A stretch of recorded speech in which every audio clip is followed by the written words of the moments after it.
신명기 마지막 또 모세오경의 마지막 장을 우리가 읽어보았는데요.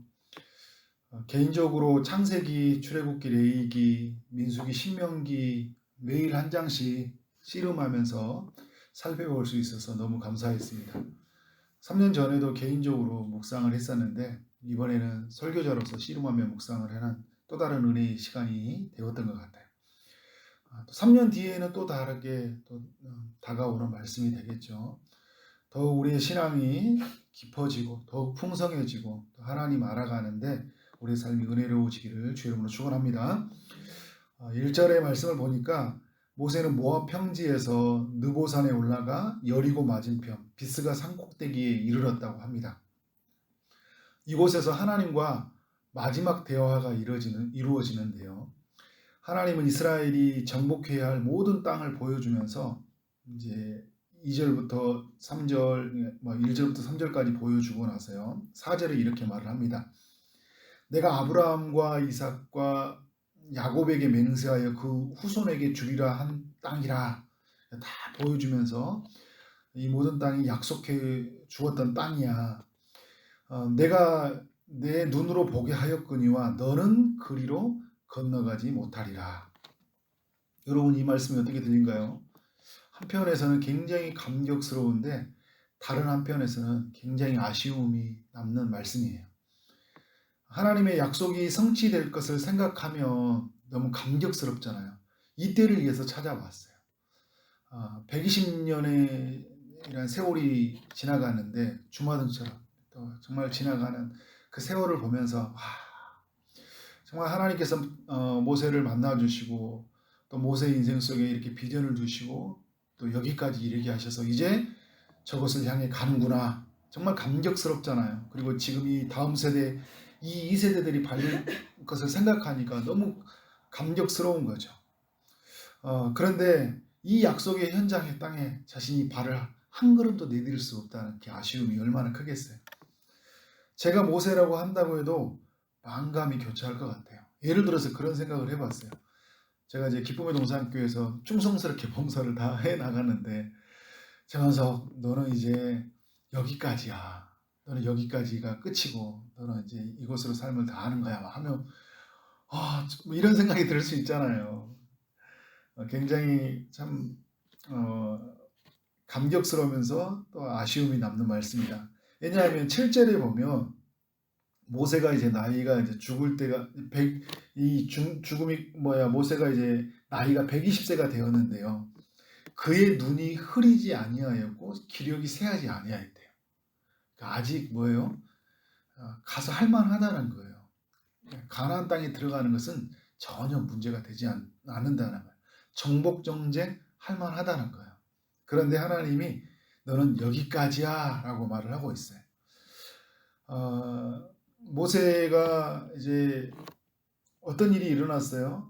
그가 이제 하나님의 권능, 하나님의 일하심, 하나님의 살아계심을 보여줘야 될 그 지팡이로 반석을 내리치고 말았어요. 하나님의 뜻에 의해서 친 것이 아니라 자신의 감정에 의해서 치고 말았죠. 2번이나 치고 말았어요. 하나님은 이런 모세 또 이런 아론을 향해 뭐라고 이야기하냐면 너희가 나를 믿지 못했다 이야기를 해요. 민수기에서요. 이스라엘 자손의 목전에서 내 거룩함을 나타내지 못했다. 그러니까 하나님 백성들을 보는 앞에서 내 어떤 거룩함, 하나님의 살아계심을 나타내지 못하는 행동이었다 이야기를 해요. 그러면서 너희는 가나안 땅에 이르지 못하게 될 것이다 라는 선언을 듣게 되는 것이죠. 그래서 가나안 땅에는 누가 들어가는가 할 때 하나님을 믿는 자가 들어간다. 가데스 바네아에서 하나님을 불신했던 이스라엘 백성들이 못 들어갔던 것처럼 무리바에서 반석을 2번 내리쳤던 이 모세와 아론도 들어가지 못했다. 이제 이거를 이야기해주고 있어요. 그러니까 하나님을 믿지 못하는 자는요, 모세와 아론이라고 할지라도 가나안 땅에 들어갈 수 없다는 걸 보여주고 있어요. 이거는 천국에 들어가지 못한 내세에 관한 문제는 아니에요. 왜냐하면 민수기 27장 13절에서 하나님 모세를 향해 뭐라고 하냐면 내 형 아론과 같이, 아론이 먼저 죽었죠. 너도 조상에게로 돌아갈 것이다 이렇게 말을 해요. 하나님의 더 나은 본향. 그래서 히브리서에 보면 11장에서 이 모세와 모든 믿음의 선진들이 뭐라게 더 나은 본향을 위해 살아갔다고 이야기를 하잖아요. 그러니까 더 나은 본향으로 들어갔어요. 그런데 천국으로 들어갔지만 이 땅에서 그 약속의 땅, 가나안 땅에는 들어가지 못한다는 거예요. 여러분 우리 삶으로 좀 와서 생각해 보면 조금 이해를 더 쉽게 할 수 있어요. 우리는 믿음으로 천국에 이르게 되죠. 그런데 우리의 삶도 모세와 같이 믿음 없는 행동을 하다가 하나님으로부터 얻어질 것들을 얻지 못할 때가 있어요. 모두가 다 함께 하나님께서 주시는 기업들, 은혜들을 누리는데 내가 믿음 없는 행동을 하다가 못 누리는 경우가 굉장히 많이 있다는 거예요. 여러분 그런 것처럼 모세도 이제 그러한 일들이 일어났다. 그러니까 모세를 통해서 우리에게 뭘 알려주고 있는 거야? 반면 교사로서 늘 우리의 삶 속에서 믿음으로 행동해야 된다는 걸 알려주고 있는 것이잖아요. 신명기 이제 34장을 보면요, 모세의 삶에는 후회가 없어요. 지금 오늘 너는 들어가지 못하리라 이렇게 하나님의 선언이 있었지. 제가 추측한 거예요, 이건요. 아쉬움이 있을 것이라는 것은 물론 이제 모세가요 민수기에 가보면 하나님께 기도해요. 들어가게 해달라고. 그러나 하나님이 노우라고 대답해 줍니다. 그 노우라고 대답해 줄 때 그때도 모세는 하나님이 주신 노우 응답 앞에서 전혀 더 이상 묻지를 않아요. 후회가 없다는 거죠. 왜냐하면 모세의 삶의 목적은 이 땅에서 무엇을 얻어지냐가 아니라 하나님 존재 그 자체였기 때문에. 그래서 모세는요 마지막까지 하나님께 충성해요. 하나님의 그 뜻에. 이 땅에 얻어지는 거 가나안 땅을 발을 밟는 거 그것에 미련을 두지 않아요. 하나님이 어떤 일을 행하셨는지 앞으로 어떤 일을 행하실 것인지 자신의 백성들에게 그 다음 세대 2세대들이 가나안 땅에 들어가서 그 밟을 것에 대해서 그 어떤 일을 행할지를 말해주고 있어요. 그리고 오늘 말씀에 보면 여호수아를 세우잖아요. 9절에 보면 그에게 안수하였다. 이제 안수하여 이제 그를 이제 다음 세대 지도자를 세우게 되는데 그런 일들을 감당해 나아갔다는 것 같아요. 그래서 이스라엘 백성들이 모두가 어떻게 돼요? 여호수아의 말을 순종했더라. 그러니까 여호수아를 세우면서 모두가 여호수아 말에 순종할 수 있도록 마지막까지 그 최선을 다하는 모세의 모습을 볼 수 있는 것이죠. 5절과 6절에 보면요. 모세가 죽었는데 그를 향해 뭐라냐면 오늘까지 그가 묻힌 곳을 아는 자가 없었다는 거예요. 모세의 삶이 누구를 위해서 살았는지를 우리에게 보여주고 있는 구절이라고 할 수 있어요. 자신의 가문과요. 자신의 명예를 위해 사는 사람은요. 죽어서도 자기의 이름을 남기려고 해요. 호랑이는 죽어서 가죽을 남기고 사람은 죽어서 이름을 남기려고 한다고 하잖아요. 저는 이 오늘 5절 6절 이렇게 말씀을 보면서 하나님의 백성의 삶은 그런 삶이 아니다라는 생각이 들었어요. 우리는요. 죽어서도 내 이름을 남기려고 한다니까요. 그만큼 명예욕이 있어요. 좋은 비석을 세우려고 해요. 내 이름 하나 남기고 이 땅에 살려고 해요. 하나님의 백성들은 나의 이름을 남기고 사는 게 아니라 누구 이름을 남기고 사는 사람이에요? 하나님의 이름을 남기고 사는 사람이에요. 우리의 존재는 사라지는 거예요. 누구를 남기고 사라지는 것일까요? 예수 이름을 남기고 사는 것이에요. 그래서 여러분, 칼빈도 죽어서 자기를 안 남기잖아요. 그리고 이게 사람 비석 하나도 남기는 걸 허락하지 않아요. 그러니까 우리가 사는 삶이 오직 하나님, 우리 믿음에 사는 사람들이 어떻게 살았냐면요.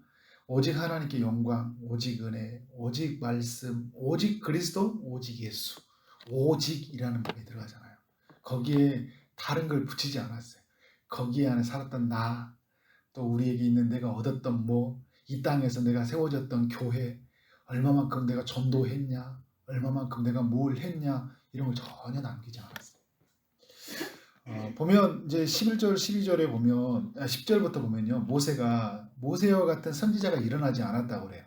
모세는 하나님께 대면하여 알던 자고 그가 이제 애굽 땅에서 보내서 바로와 그 신하와 온 땅에서 이적과 기사와 모든 큰 권능과 위엄을 행하게 하시며 이스라엘 목전에서 그것을 행한 자였더라. 이거를 이제 모세의 삶을 해고하면서 이야기를 하고 있는데 모세가 이것을 행했다라는 것을 우리에게 알려준 게 아니라 모세가 이걸 통해서 누구를 드러내느냐라는 것을 우리에게 알려주고 있어요. 그래서 여러분, 이 모세와 같은 선지자가 없었는데 1500년이 지난 후 유대 땅 베들레헴에서 모세와 같은 선지자, 아니 모세가 그토록 바라고 고대했던 그 선지자, 영원한 왕 예수께서 태어나셨어요. 예수님은 하나님을 대면하여 보는 자였어요. 아버지와 아들로서의 관계로서 태어나신 분. 그는 근본 하나님과 같으신 분, 그 본체가 같으신 분이셨으나 이 땅에 육신의 입군을 오신, 그래서 이적과 큰 기사와 큰 능을 보여주시면서 그를 통해서 어떤 일이 일어났어요? 우리의 모든 그 마귀 아래서 종노릇하는 우리를 해방되게 하셔서 하나님의 나라, 하나님의 자녀에 이르게 하시는 그 아들 예수께서 태어나셨어요. 모세는 자신의 삶은 뭐냐면 이 예수가 오시는데 자신의 역할을 다하는 하나님 나라에 충성된 삶으로. 그러니까 우리가 릴리 달리기를 한다면요, 자신의 역할은 그 바턴을 넘겨주는데 최선을 다하고 살았다는 거예요. 그것으로 인생은 끝. 그리고 그 다음 주자가 그 하나님의 아들이 오시기까지 최선을 다하고 그 사람의 역할도 끝. 그리고 예수께서 이 땅 가운데 오셨던 거예요. 저는 오늘 말씀을 마치면서요, 또 우리 모세의 이야기를 끝내면서 오늘 이 신명기 34장의 이야기가 우리의 이야기가 되어야 된다. 이 땅에서 우리가 얼마나 오래 사느냐라는 것이 관심이 되어지지 않아야 된다. 여러분, 오늘 모세의 나이가 120세가 되었을 때 죽었다는 건요, 그가 오래 살았다는 건 아니에요. 지금 이 우리가 하나님의 창조의 원리로 보면 더 오래 살아야 되거든요. 그런데 그는 기력이 다하지 않은데 죽었어요. 얼마나 오래 사느냐, 어떤 집에 사느냐, 얼마나 많은 것을 배우고 얼마나 많은 것을 얻느냐라는 것이 이 세상 사람들의 관심이요.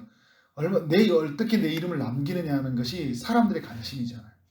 그러나 하나님의 나라 안에 사는 사람들은 하나님을 위해 사는 것, 하나님의 이름을 남기는 것, 그가 보내신 예수 그리스도를 알고 그를 증거하며 살아가는 것, 그것이 오늘 예수 믿는 사람들의 삶이다. 그리고 이 우리의 있는 삶을 누구에게 넘겨주는 거예요? 다음 세대들에게. 다음 세대들에게 우리가 오직 믿을 것은 하나님밖에 없다. 그의 아들밖에 없다. 우리가 할 수 있는 일은 그 아들을 증거하는 것밖에 없다라는 것을 여기고, 사도 바울이 이것을 알리기 위해서 그 모든 것을 배설물로 여겼던 것처럼 우리 저기동산교회 또 이곳에 예배하는 모든 심령들이 그러한 삶으로 살아가는 삶이 되기를 주의 이름으로 축원합니다. 아멘.